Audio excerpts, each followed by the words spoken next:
కార్యక్రమాన్ని జగిత్యాలలో జరుగుతున్న బహిరంగ సభకి పార్టీ జనరల్ సెక్రటరీగా ఇన్ఛార్జిగా బాధ్యత తీసుకున్న గౌరవనీయులు శ్రీ గ్యాదరి బాలమల్లు గారు ప్రాంగణం బాధ్యత అంతా వారే నిర్వహిస్తా ఉన్నారు.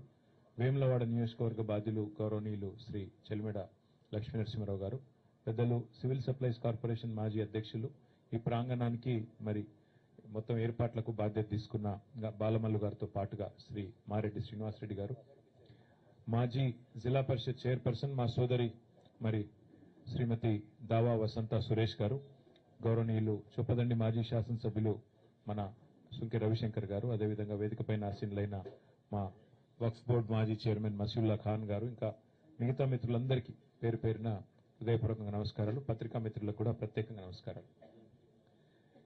మా మాజీ శాసనసభ్యులు మరొక జీవన్ రెడ్డి గారు, ఆశన్న గారు జీవన్ రెడ్డి గారు, వారికి కూడా ప్రత్యేకంగా నమస్కారాలు. ఇవాళ జగిత్యాలలో ఒక పండుగ వాతావరణం కనబడతా ఉంది.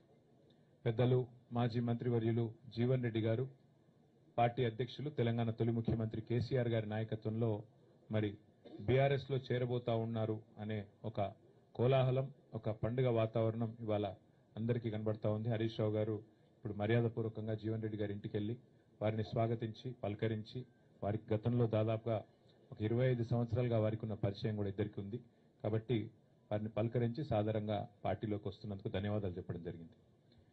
ఇవాళ వాస్తవం ఏంటి అంటే రాష్ట్రంలో ఒక రాజకీయ పునరేకీకరణ జరుగుతూ ఉంది. సింహం బయటికి వస్తా ఉంది అంటే గుంటనక్కల గుండెల్లో ఇలా రైలు ఉరుకుతున్నాయి. కేసీఆర్ గారు ఒక సంవత్సరం తర్వాత ఒక బహిరంగ సభకు వస్తున్నారంటే ఎన్నో రకాల కుట్రలకి కుతంత్రాలకి తెరలేపి కాంగ్రెస్ ప్రభుత్వం జగిత్యాలలో జరగబోతున్న జైత్రయాత్రను అడ్డుకునే ఒక చిల్లర ప్రయత్నం చేస్తూ ఉంది. ముఖ్యమంత్రి గారు, మంత్రులు ఎంత సిల్లీ పాలిటిక్స్ అంటే కేసీఆర్ గారు ఇక్కడికి వస్తున్నారంటే ముఖ్యమంత్రి గారు మేడిగడ్డ కోతారట.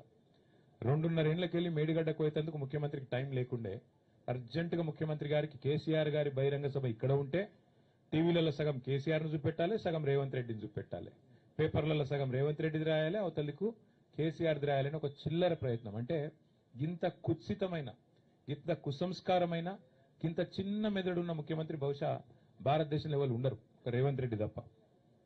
ఆయనకు హైటే తక్కువ అనుకున్నా, బుర్ర కూడా తక్కువ. అంటే ఈ మాట ఎందుకు అంటున్నా అంటే నిజంగా ఇంత చిల్లరగా ఉండకూడదు రాజకీయం. కేసీఆర్ లాంటి ఒక నాయకుడు ఆయన ఇంకా గీ ఏజ్ లో గీ స్థాయికి చేరుకున్న తర్వాత ఆయనకు పేపర్ వాళ్ళు ఏం రాస్తారు, టీవీ వాళ్ళు ఏం చూపెడతారు, ఆయనకి ఏమైనా ఉంటుందా?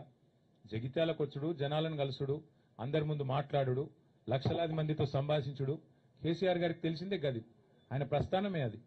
అట్లాంటిది ఇవాళ ఆయన ఇక్కడికి వస్తుంటే కోరుట్లకెళ్ళి వచ్చేటోళ్ళందరికీ ఇక్కడికి రానియకుండా రోడ్డు దవ్వుతారట. 3 ఏళ్లకెళ్ళి యాదికి రాలే రోడ్డు, ఇప్పుడే యాదికి వచ్చింది సడన్ గా. ఇంత చీప్ పాలిటిక్స్, ఇంత చిల్లర ప్రయత్నాలతో జగిత్యాలలో జన ప్రభంజనాన్ని అడ్డుకుంటామని రేవంత్ రెడ్డి గారు, అదేవిధంగా ఇక్కడ ఉన్న హైబ్రిడ్ ఎమ్మెల్యే, హైబ్రిడ్ కూడా కాదు, ఏం బ్రీడో ఇది, ఏ బ్రీడో ఆ బ్రీడ్ ఎమ్మెల్యే ఇక్కడ ఉన్నాయన ఏ పార్టీ ఆయనకే తెలియదు. బీఆర్ఎస్ అని ప్రెస్ మీట్ లో చెప్తాడు, కాంగ్రెస్ పార్టీ ఆఫీసులో కూర్చుంటాడు, కాంగ్రెస్ పార్టీ మంత్రి పక్కకు కూర్చుంటాడు. క్రాస్ బ్రీడ్ అనాలనా, హైబ్రిడ్ అనాలనా, ఏం బ్రీడ్ అనాలే, ఆయన ఏందో ఆయనే చెప్పుకోవాలి. వాళ్ళు రేవంత్ రెడ్డి భయం ఏంటంటే, కాంగ్రెస్ లో భయం కూడా ఏంటంటే ఇక్కడ కేసీఆర్ గారు వచ్చి జీవన్ రెడ్డి గారు, కేసీఆర్ గారు, మా రమణన్న, మా వసంత అందరు కలిసి ఒక వేదిక మీదకి వెళ్లి మాట్లాడితే జగిత్యాల నుంచే మళ్లీ బీఆర్ఎస్ జైత్రయాత్ర మొదలైతుంది, దండయాత్ర మొదలైతుంది, రేవంత్ రెడ్డికి భరతం పట్టడానికి తెలంగాణ ప్రజలు మరి రంగం సిద్ధం చేసినారని ఒక వాతావరణం వస్తుందని ఆయనకు భయం పట్టుకుంది. ఆయన అట్టర్ ఫ్లాప్ పాలన, 6 గ్యారంటీలని, 420 హామీలని, 13 డిక్లరేషన్లు, అన్ని వర్గాలను మోసం చేసిన విషయం బయటపడుతుందని చెప్పి ఆయనకు భయం పట్టుకున్నది. అందుకే ఈ రకమైన చిలిపి ప్రయత్నాలు చేస్తా ఉన్నారు.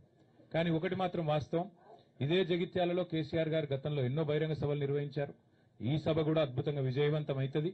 ప్రభుత్వం ఎన్ని ప్రయత్నాలు చేసినా, ఎన్ని చిల్లర కుట్రలు చేసినా అన్నిటినీ కూడా